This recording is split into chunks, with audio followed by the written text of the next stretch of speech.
West Africa benefits from the world's taste for chocolate, accounting for nearly 3/4 of all cocoa production. Millions of people are employed by the sector or indirectly rely on cocoa farming to make a living. Analysts are projecting that this season, cocoa production is likely to surpass more than 2.8 million tons during a year-long period that began in October 2012. VOA's Paul Ndiho has more.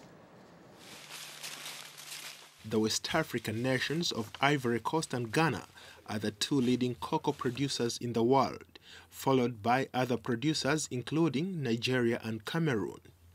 The majority of the cocoa produced in the region is grown by small-scale farmers who are located in remote areas. Cocoa farmer Eugene Kofi Anzoa works in his field in the Brofondome region of Ivory Coast, picking cocoa pods and drying and cleaning the beans in the name of quality.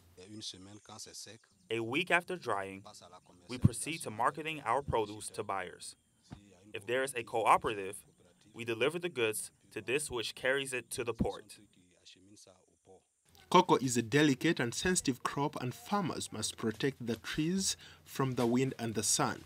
They must also fertilize the soil and stay alert for signs of distress, including attacks from pests and diseases. Paul Mensah, secretary of a local cocoa farmers association in Ghana, says the government has not done enough to help the farmers. The yield for this year have gone down due to lack of spraying materials. The amount we got this year have decreased totally.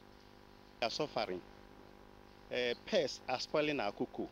I suggest that the government must supply us more chemicals. The price that the government giving us is very, very low. It's $2 to kilo.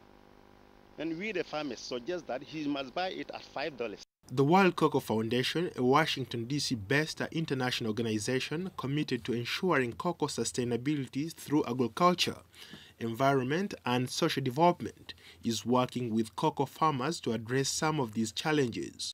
Bill Guyton, president at WCF, says his foundation is empowering the communities by training farmers, enhancing education, investing in families, and improving community health and welfare. We were formed in 2000 to help improve cocoa sustainability in all 3 cocoa regions of the world.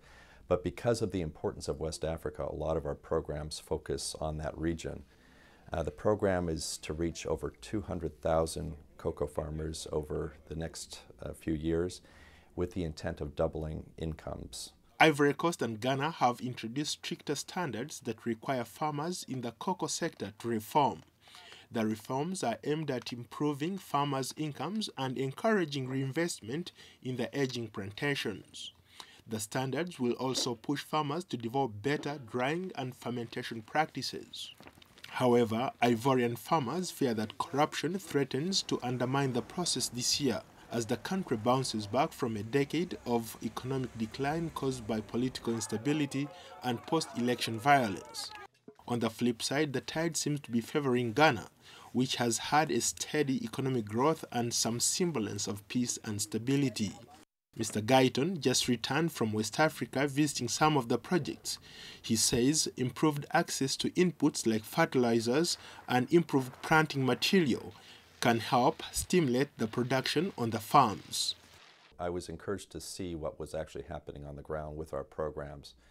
The Cocoa Livelihoods program, for example, is helping to bring about new technologies to help reduce the cost of farmer training and improve the impact on productivity and yield. Most of the cocoa produced in West Africa is exported in raw form to Europe, the United States, and other emerging markets like India and China. Today, people around the world are enjoying different forms of chocolate, and the industry is employing hundreds of thousands of people. But critics say the chocolate industry has done little to help the farmers, and sometimes these farmers don't even know how chocolate tastes.